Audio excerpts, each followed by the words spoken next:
এই সাদ্দাদের মা এবং বাবা, সাদ্দাত যখন মায়ের পেটের ভিতরে নৌকায় ভ্রমণ করতে নামছে নদীতে আর সাগরে, হঠাৎ করে ঝড় শুরু হয়ে গেছে, তুফান শুরু হয়ে গেছে, পুরা নৌকাটা সাগরের ভিতরে ডুবে গেছে, সবাই মারা গেছে। নৌকার উপরে কাঠের একটা ছাউনির উপরে সাদ্দাদের মা বেঁচে আছে।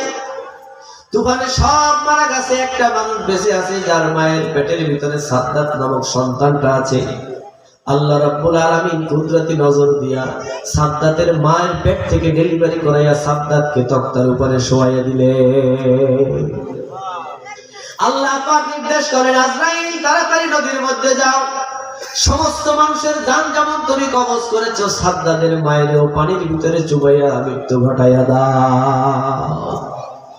আজরাইল আলাইহিস সালামের হৃদয়ের মধ্যে কোনো প্রেম ভালোবাসা নাই, কোনো মায়া নাই, কোনো দরদ নাই, কোনো মায়া নাই, কোনো মহব্বত নাই, কিন্তু সব মানুষ মারা গেছে, সাগরের মধ্যে তক্তার উপরে মা সন্তান ভাসতেছে। এমন সময় আল্লাহর নির্দেশ, মাকে চুবাইয়া মারো। আল্লাহ রাব্বুল আলামিনের কাছে আজরাইল ফরিয়াদ করে, রব্বুল আলামিন এই নিষ্পাপ শিশুটার কি অবস্থা হবে? আল্লাহ পাক বলেন, আজরাইল ওই শিশুটার রব আমি আল্লাহ, ওই শিশুকে আমি সৃষ্টি করেছি ইবাদত করার জন্য। আমার ইবাদত করতে হইলে তার যতটুকু যোগ্যতার প্রয়োজন, যতটুকু মেধার প্রয়োজন, যতটুকু সুস্থতার প্রয়োজন, যতটা স্বাস্থ্যের প্রয়োজন, যতটা রিজিকের প্রয়োজন, যতটুকু বাসস্থানের দরকার, যত টাকা পয়সার দরকার, যত চিকিৎসার দরকার, আমি আল্লাহ সব ব্যবস্থা করে দেব, তোমার কোনো টেনশন করার দরকার না। কাঠের টুকরাটা সাগরের মধ্যে ভাসতে ভাসতে জঙ্গলের কিনারায় গেল। সাদ্দাতের মাও নাই, বাবাও নাই, আত্মীয় স্বজন কেউ নাই। সাগরের উপরে ছোট্ট তক্তার উপরে একটা শিশু ভাসে, তার নাম হলো সাদ্দাত। নাম কি? সাদ্দাতের কাঠের টুকরাটা ভাসাইয়া একটা জঙ্গলের পাশে নিয়ে গেলেন। জঙ্গলের মধ্যে একটা বাঘ 3টা বাচ্চা প্রসব করছে, এক এক করে 3টা বাচ্চা মারা গেছে। দুধের চাপে যন্ত্রণায় অস্থির হয়ে বাঘটা ছটফট করতেছে। এর মধ্যে দেখে কাঠের টুকরা একটা শিশু ভাসতেছে। বাঘটা আস্তে করে পানি পান করার জন্য নিচে নামছে। বাতাসকে আল্লাহ হুকুম করছে, সাদ্দাতের কাঠের টুকরাটা বাঘের দুধের কাছে নিয়ে যাও। ছোট্ট শিশু উপরের দিকে হাত পা দিয়ে নাড়াচাড়া করছে, দেখে দুধের বোটা। ওই শিশু তো জানে না এটা বাঘের দুধ না মায়ের দুধ। দুধের বোটা পেয়ে চকচক করে খাওয়া শুরু করছে। বলেন না সুবহানাল্লাহ। বাঘ চিন্তা করে, এই দুধের যন্ত্রণায় আমি টেকতে পারি না, তাহলে দুধ যখন এই শিশু খায়, তাহলে এই শিশু যদি আমি পালি, অন্তত যন্ত্রণা থেকে বাঁচতে পারবো। মুখে করে এই শিশুটাকে বাঘ জঙ্গলে নিয়ে গেছে। এক নয়, দুই নয়, কিতাবের ভিতরে আসছে 20 বছর পর্যন্ত সাদ্দাত এই বাঘের সাথে লালিত পালিত হয়েছে। মানুষের মতো হাঁটা জানে না, চলা জানে না, বাঘের মতো 4 হাত পায়ে জঙ্গলের মধ্যে থাকে। আল্লাহ রাব্বুল আলামিন বাঘের আকৃতিতে, বাঘের শক্তিতে, বাঘের সাহসে শক্তিশালী সুঠাম দেহের অধিকারী 20 বছরের টকবগে যুবক সাদ্দাতকে বানায় দিলেন। যেই শিশু বাঁচার কথা না, সেই শিশু এখন 20 বছরের যুবক। হরিণ শিকার করতে একদল লোক গেছে, যাইয়া জাল পাতিয়া যখন হরিণ ধরতে গেছে, হরিণ শিকার করতে মানুষও গেছে, হরিণ শিকার করতে বাঘও আসছে, বাঘের সাথে সাদ্দাতও আসছে। জালে হরিণ না বাজ দিয়া ওই সাদ্দাত বাজছে। আমার কথা কি আপনারা বোঝেন?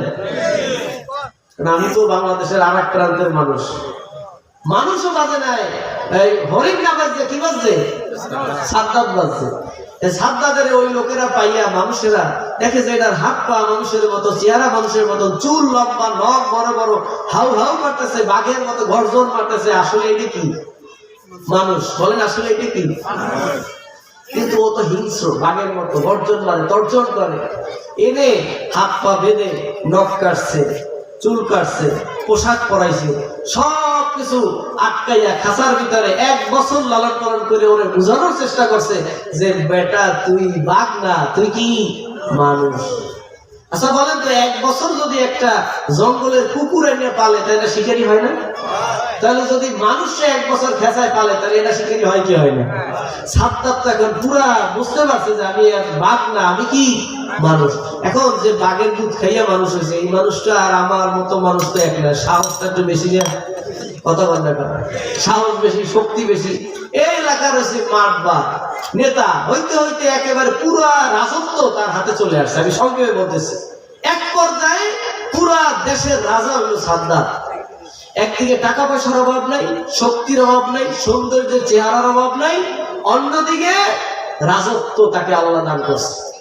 এবার আল্লাহ রাব্বুল আলামিন একজন নবী পাঠিয়ে দিলেন, যাও সাদ্দাতকে দাওয়াত দাও, বলো সাদ্দাত তোমাকে আল্লাহ পাক সৃষ্টি করেছে রাজত্ব করার জন্য না, রাজত্ব দিয়েছে বোনাস। তোমাকে এই পৃথিবীতে পাঠাইছে ক্ষমতার দাপট দেখানোর জন্য না, কিন্তু ক্ষমতা দিয়েছে তোমাকে বোনাস। গাড়ি বাড়ি অট্টালিকা করার জন্য তোমাকে এই পৃথিবীতে পাঠায় নাই, কিন্তু এগুলো দিয়েছে তোমাকে বোনাস। তোমাকে এই পৃথিবীতে পাঠিয়েছেন আল্লাহর কুদরতি কদমে সেজদা করে আল্লাহকে রব বলে স্বীকার করবা। সাদ্দাত বলেন, আল্লাহর কদমে সেজদা দিলে কি হবে? নবী বলতেছেন, সাদ্দাত শোনো, তুমি যদি তোমার এই রাজত্ব সবকিছু নিয়ে আল্লাহর কদমে সেজদা কইরা আল্লাহকে রব বলে স্বীকার করো, তোমার রাজত্ব কমবেও না বাড়বেও না, তোমার টাকা পয়সা নষ্ট হবে না, বরং তুমি যেদিন দুনিয়া থেকে বিদায় নিয়ে অন্ধকার কবরে পাড়ি জমাইবা। ও সাদ্দাত শোনো, তোমার চোখের সামনে এই পৃথিবীতে কত মানুষ আসছে আর গেছে, তুমি একদিন মৃত্যুবরণ করবা, চলে যাবা, এই পৃথিবীতে আজীবন থাকতে পারবা না। যেদিন তুমি পৃথিবী থেকে চলে যাবা ওই দিন পরকালে আল্লাহ রাব্বুল আলামিন তোমাকে এই পৃথিবীর 10টা পৃথিবীর সমান একটা জান্নাত দিয়া দিবে। নামাজ পড়লে কি হয়? লাভ, দুনিয়ায় না আখিরাতে? জোরে বলেন, নামাজ পড়লে কি লাভ, দুনিয়ায় না আখিরাতে? 10টা পৃথিবীর সমান একটা জান্নাত পাওয়া যাবে। রে সাদ্দাত, এই পৃথিবী তোমার রাজত্ব আইজ আছে, কাল নাও থাকতে পারে, কিন্তু ওই জান্নাতের রাজত্ব কোনোদিন শেষ হবে না। সুবহানাল্লাহ বলেন। রে সাদ্দাত, এই পৃথিবীতে একজন মানুষ 1টা 2টা 3টা 5টা 10টা নারী বিয়ে করতে পারে, কিন্তু জান্নাতে আল্লাহ রাব্বুল আলামিন তোমারে 70টা হুর গিলমান দিয়া দিবে। ও সাদ্দাত, এই পৃথিবীতে একজন মানুষ 10 তলা 50 তলা 100 তলা 500 তলা বিল্ডিং বানাইতে পারে, কিন্তু আল্লাহ রাব্বুল আলামিন জান্নাতে সর্বোচ্চ 6666 তলা জান্নাত বানায়া রেখেছে। ও সাদ্দাত, এই পৃথিবীতে একজন মানুষের কয়জন খাদেম থাকে? যার টাকা আছে পয়সা আছে, একজন মানুষের পিছনে একজন খাদেম, একজনের পিছনে 2 জন 5 জন 10 জন রাখতে পারে, কিন্তু শোনো, যাকে আল্লাহ রাব্বুল আলামিন জান্নাত দিবে, জান্নাতে তার খিদমতের জন্য 80 জন গিলমান খাদেম দান করবে। সাদ্দাত কয়, তোমার দেখে সব শুনলাম, এবার আমি বলি শোনো। নবী কয়, বলেন। তোমার আল্লাহর বেহেশতে আমি যাইতে চাই না, ওই বেহেশতে যা যা আল্লাহ বানাইছে আমি সব নিজে বানাবো। জোরে কইলেন না? আর কি জোরে করেন? বলেন তো, আল্লাহর লাগে কেউ পাল্লা দিয়ে পারে? সাদ্দাত, তুমি কি বললা? তুমি কেন বেহেশত বানাবা? বেহেশত তো আল্লাহ বানাইয়া রাখছে। আল্লাহর বেহেশতে আমি যাব না, আল্লাহ আমাকে ইবাদতের জন্য বানাইছে, ইবাদত করব না। সাদ্দাত বেহেশত বানাইলো, নবীর কাছ থেকে শুনে জান্নাতে যা যা আছে সব বানাইলো। 1000 রুম বিশিষ্ট একটা বিল্ডিং বানাইছে। কয় হাজার রুম? কথা বলেন। 1000 কামরা বিশিষ্ট একটা বিল্ডিং। 1000 প্রত্যেকটা রুমে একজন করে সুন্দরী নারী এলাকা থেকে জোর করে ধরে ধরে ধরে ধরে আনলে প্রত্যেক রুমে একজন নারী বন্দী করছে, হুর বানাইছে। এরপর এলাকার সুন্দর সুন্দর ছেলেদেরকে আইলে খেদমতগার বানাইছে, চাকরি দিয়েছে। এরপরে জান্নাতের দরজা বানানোর জন্য স্বর্ণের কপাট বানাইছে, সব কিছু বানাই এটা নাই। এরপরে খাদেমরা রাজমিস্ত্রিরা বলতেছে, জাহাপানা আপনার জান্নাত রেডি হয়ে গেছে, আসেন। সাদ্দাত জান্নাতে যাওয়ার জন্য 1000 সৈন্যকে ঘোড়ার পিঠে সওয়ার করলেন। ঘোড় সওয়ারি নিয়ে মিছিল দিয়েছেন, আহলান সাহলান মারহাবা, সাদ্দাতের জান্নাত উদ্বোধন হবে, জিন্দাবাদ মারহাবা দিয়ে যখন জান্নাতে ঢোকা শুরু করলো, এমন সময় জান্নাতের দরজার সামনে সাধারণ পোশাকে জীর্ণ শীর্ণ একজন মানুষ দাঁড়িয়ে বলেন, হাল আতারিফুনি ইয়া সাদ্দাত। ও সাদ্দাত, তুমি একটু দাঁড়াও, তোমার সাথে কথা আছে। সাদ্দাত বলে, চতুর্দিকে কঠিন কড়া বেষ্টনী দেওয়া আছে, ঘেরাও করা আছে, আমার সৈন্যবাহিনী আছে, এর মধ্যে তুমি জান্নাতে ঢুকলা কেমনে? আমার এই শুভ যাত্রার পথে তোমার মতো একজন সাধারণ মানুষ ঢুকলো কিভাবে? বলে আমি এমন একজন মানুষ, এই পৃথিবীতে যে কোনো জায়গায় যাওয়ার জন্য কোনো প্রোটোকল আমাকে ঠেকাইতে পারে না। ও সাদ্দাত, আমি এমন এক ব্যক্তি, কারো কাছে যাওয়ার জন্য কারো অনুমতির প্রয়োজন হয় না। আমি এমন এক ব্যক্তি, প্রত্যেক প্রাণীর কাছে একবার আসবো, দ্বিতীয়বার তার কাছে আসার কোনো প্রয়োজন হয় না। হাল আতারিফুনি ইয়া সাদ্দাত, এবার বিশ্লেষণ করে চিন্তা ভাবনা করে বলো আমি কে, চিনতে পারছো কিনা? জীবনে একবার আসার পর দ্বিতীয়বার আসা লাগবে না। আসতে হইলে কারো অনুমতির দরকার নাই। ওয়ালাউ কুনতুম ফি বুরুজিন মুশাইয়াদা, সিন্ধুকের ভিতরে ঢুকেও যদি তুমি পলাইয়া থাকো কোনো অসুবিধা নাই, ওই জায়গায় আমি ঢুকতে পারবো। ইযা জাআ আজালুহুম লা ইস্তাখিরুনা সাআতাও ওয়া লা ইস্তাকদিমুন, যখন সময় চলে আসবে রে সাদ্দাত, তোমাকে একটা চোখের পলক দিতে দেওয়া হবে না। আপনারা বলেন তো এই কে? সবাই বলেন কে? সাদ্দাত বুঝতে পারছে। আজরাইল এমন এক ব্যক্তি যাকে দেখা দিবে, দেখা মাত্রই সে চিনতে পারবে, পরিচয় দেওয়ার দরকার নাই।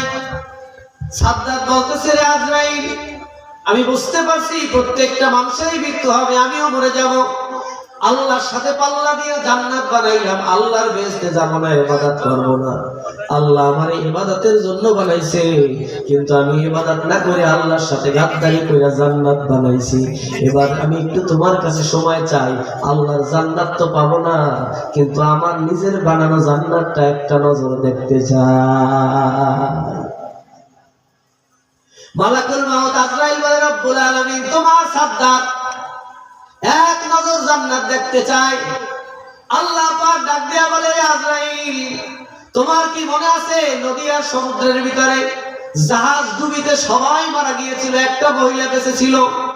ওই মহিলার শিশু সন্তান প্রসব করার পর তার মাকেও ডুবাইয়া মারার নির্দেশ করছিলাম। আজরাইল বলে, আল্লাহ আমার মনে আছে। বলে, সেই শিশুটাকে আমি লালন পালন করে এই পর্যন্ত বানিয়েছি যে সাদ্দাত তোমার সামনে দাঁড়িয়ে আছে। আমি আল্লাহ তাকে কোন নিয়ামতটা না দিয়েছি? তাকে সৌন্দর্য দিয়েছি, শক্তি দিছি, সাহস দিছি, মেধা দিছি, যোগ্যতা দিছি, টাকা দিছি, পয়সা দিছি, রাজত্ব দিছি, জমি দিছি, গাড়ি দিছি, বাড়ি দিছি, নারী দিছি। সব দেওয়ার পরেও আমি একজন নবী পাঠাইয়া বলছিলাম আমার ইবাদত করো, করে না। এবার বলো এই জান্নাত তাকে দেখতে দেওয়া যায় কিনা? আজরাইল বলে, আল্লাহ